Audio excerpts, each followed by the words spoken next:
అందరికీ నమస్కారం అండి. అందరూ ఎలా ఉన్నారు? నేను చాలా బాగున్నానండి. మీ అందరూ కూడా బాగుండాలి. ఆ హరిహరాద్రి యొక్క కృపా కటాక్షాలు అందరికీ కూడా కలగాలని కోరుకుంటూ సెప్టెంబర్ 18 బుధవారం నుంచి అక్టోబర్ 2 వరకు కూడా మనకి మహాలయ పక్షాలు ఉన్నాయి. అక్టోబర్ 2 మహాలయ అమావాస్య ఉంటుంది. అయితే ఈ 15 రోజులలో వాళ్ళు చనిపోయిన తిథిలో కానీ అమావాస్య రోజు కానీ ఏదైనా ఈ ఒక్క రోజు ఏకాదశి, దశమి లేకపోతే వాళ్ళు చనిపోయిన తిథి అలా తిథులలో వాళ్ళ పేరు మీద బ్రాహ్మణునికి స్వయం పాకదానం చేసినట్లయితే పితృదేవతలు చాలా సంతోషిస్తారు. అయితే ఈ పితృదేవతలకి ఇలా మనం వాళ్ళ పేరు మీద స్వయం పాకదానం చేయటం వల్ల మనకి కుటుంబ సమస్యలున్నా, ఆరోగ్య సమస్యలు ఉన్నా, సంతానం లేకపోవటం ఇవన్నీ కూడా తొలగిపోయి సంతానం అనేది కలిగి ఆరోగ్యం అనేది అభివృద్ధి చెంది సుఖశాంతులతో అయితే ఉంటారు. అయితే ఈ బ్రాహ్మణ స్వయం పాకంలో మనము కొన్ని వస్తువులు పెట్టకూడదు, కొన్ని వస్తువులు పెట్టవచ్చు. అవేంటో ఇవాళ చూద్దాం. బ్రాహ్మణ స్వయం పాకము అంటే ఒక బ్రాహ్మణుడు తన భార్య, పిల్లలు, కుటుంబం అంతా కలిసి ఒకరోజు భోజనం చేయడం అన్నమాట. వారికి ఆ రోజు కావలసిన మనము సౌకర్యాన్ని సమర్పించడం. వాళ్ళు మన ఇంటికి వచ్చి తినరు కదా, అందుకే ఒకరోజు సరిపడా బియ్యాన్ని, 1 కేజీ బియ్యాన్ని తీసుకోండి.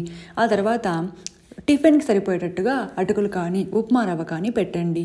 దాంతోపాటుగా ఒట్టిమిరపకాయలు కానీ, ఇలా మిరప్పొడి కానీ పెట్టండి. ఆ తర్వాత బెల్లం పొడి కానీ, బెల్లాన్ని కానీ కూడా మనం పెట్టుకోవచ్చు.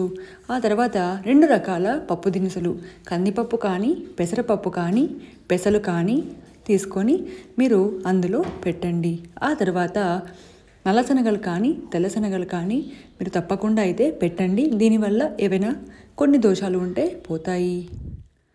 ఆ తర్వాత కళ్ళ ఉప్పు పెట్టాలండి. ఉప్పు కూడా రాళ్ళ ఉప్పు అయి ఉండాలి. ఈ రాళ్ళ ఉప్పు పెట్టడం వల్ల చాలా శుభ ఫలితాలు అనేవి మనకి లభిస్తాయి. బ్రాహ్మణునికి, ముఖ్యంగా పండితులకి, అంటే మంత్రాలు పలికే పూజారికి మనం ఇలా ఇచ్చినట్లయితే ఉప్పుని మనకి సర్వ రోగాలు, అలాగే ఎటువంటి రోగాలున్నా కూడా పోతాయి. అదే దాంతోపాటుగా కొద్దిగా చింతపండుని, ఈ చింతపండుని పేపర్లో కానీ లేకపోతే కవర్లో కానీ చుట్టి పెట్టండి.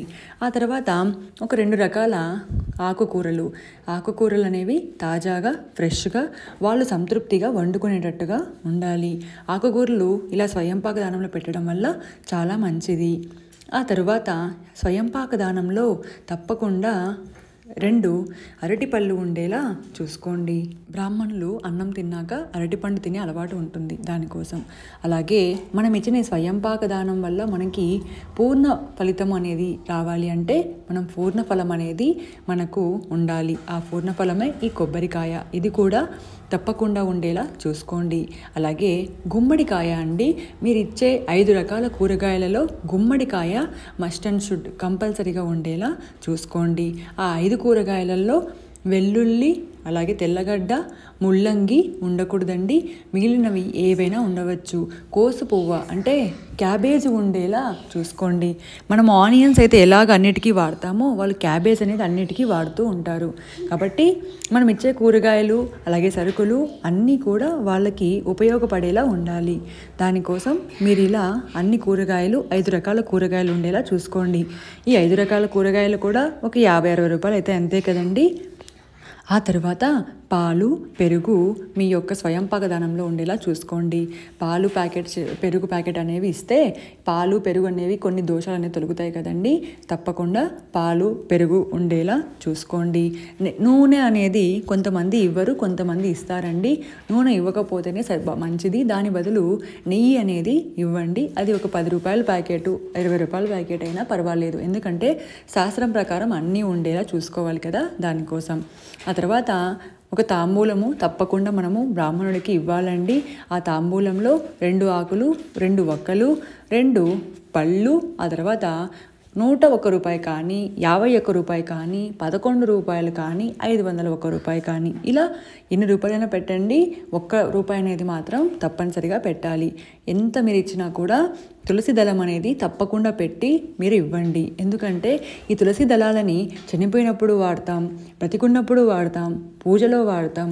అంతెందుకు శ్రీకృష్ణ పరమాత్మ తులాభారంలో ఈ తులసి దళం యొక్క ప్రాముఖ్యత ఎంతో ఉంది కదా, కాబట్టి తులసి దళాన్ని పెట్టి మీరు స్వయంపాక దానం అనేది ఇవ్వండి. బ్రాహ్మణుడికి ఇచ్చి తన దగ్గర ఆశీర్వాదం తీసుకొని మీకు మీ కుటుంబానికి ఈ పితృదోషాలు అలాంటివి ఏం తగలకుండా పితృదేవతల యొక్క ఆశీస్సులు పొందాలని దీవించుకోండి. ఇదండి ఇవాళ వీడియో. నచ్చితే లైక్ చేయండి, షేర్ చేయండి, సబ్స్క్రైబ్ చేయడం మాత్రం మర్చిపోకండి.